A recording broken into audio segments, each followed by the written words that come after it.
Stories hold power. They always have and they always will. Just look back at the stories of ancient Greece for a prime example. Stories of gods and heroes shaped the actions and lives of an entire culture. And that's just one of countless examples of stories showcasing their grip on humanity. The stories I've watched, read, listened to, and played have shaped the person I am today, as I'm sure the ones you've experienced have shaped you. They can transport us to different times, different places, and different worlds. They can examine our own humanity, problems, achievements, tragedies, and triumphs through an endless amount of lenses and a variety of engaging media. We put so much into stories, from novels to blockbuster movies, from albums to best-selling video games and hit television shows. We put our hearts, passion, and minds into these stories. So what happens when they disappoint? It's an interesting phenomenon that we've seen heightened in recent years thanks to the rise of social media and the internet. If someone didn't like a movie, book, or game, they're sure to let you, and everyone who will listen, know just how much they didn't like it. And that's okay for the most part. It's perfectly reasonable and expected to express dislike if a story you were heavily invested in didn't turn out the way you had hoped.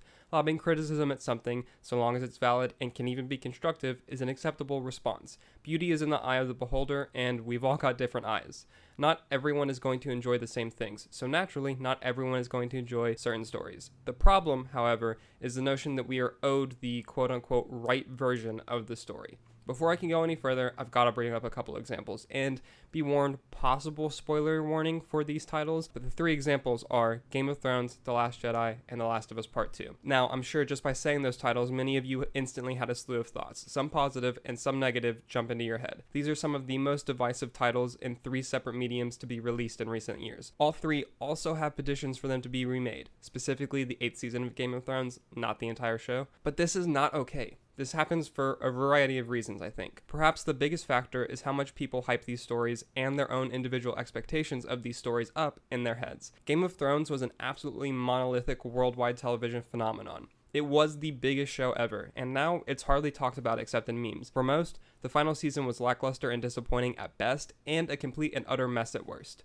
I personally quite enjoyed the last season, but that's a sidebar for another video. The general consensus for the final season has largely been bad. After the finale aired, there was an immediate uproar and an almost instantaneous petition to remake the final season started making the rounds online.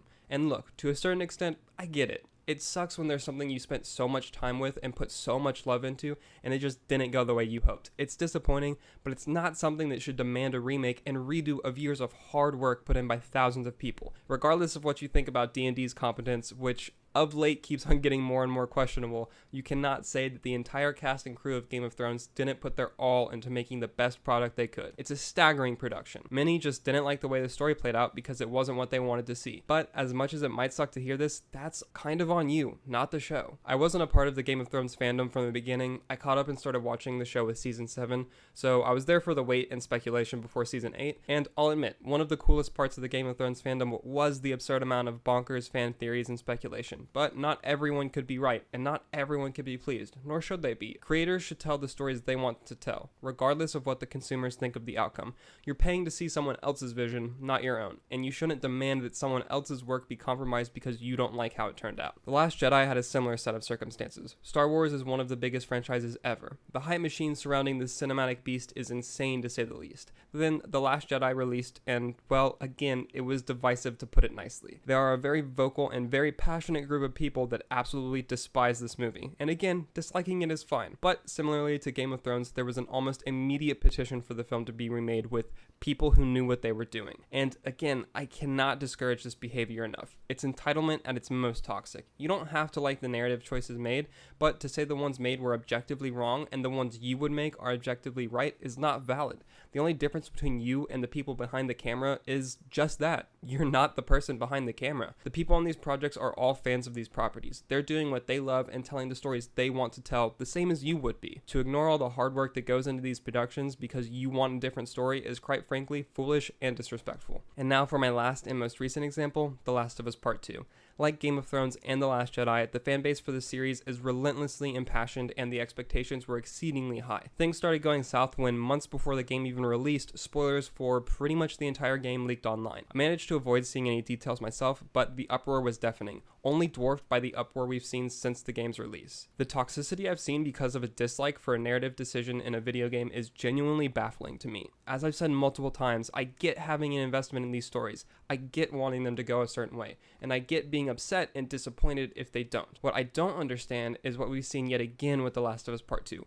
Already there is a petition to remake the game with tens of thousands of signatures, damning all the hard work put in by hundreds of people over multiple years to put out the best product they possibly could. The vial that is spread over something not meeting expectations is disheartening. We as fans are not in a position to say what is right and wrong for a story that we're not telling. That's my bottom line. I understand attachment to all these characters, all these stories, and all these properties, but they aren't the stories we ourselves are creating. They're someone else's, and it's not right to tell those people that they're wrong and demand it be changed, especially in spite of all the work that's put into them. It can be a tough thing to deal with, and disappointment in any story is exactly that. Disappointing, but we've got to do and be better. We can't let our attachments and expectations of these things drive us to spitefulness and hatred. We can and should be better than that. And hey, maybe we can even channel that energy into telling the stories we do want to see. That's all from me on this one. I know these conversations get really emotionally charged, but I just wanted to share some of my thoughts on the entire narrative backlash situation that we've been seeing more and more with every major release in every medium. If you enjoyed this video, please be sure to leave a like. If you've got any thoughts, which I'm sure you do,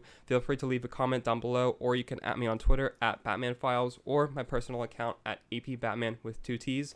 If you haven't already, please consider subscribing and turning that notification bell on. It really helps me, and I really appreciate it. I'm putting out new pop culture related videos every Monday and Friday, and have a new podcast episode up every Wednesday. Until then, I'll see you in the next one. Later.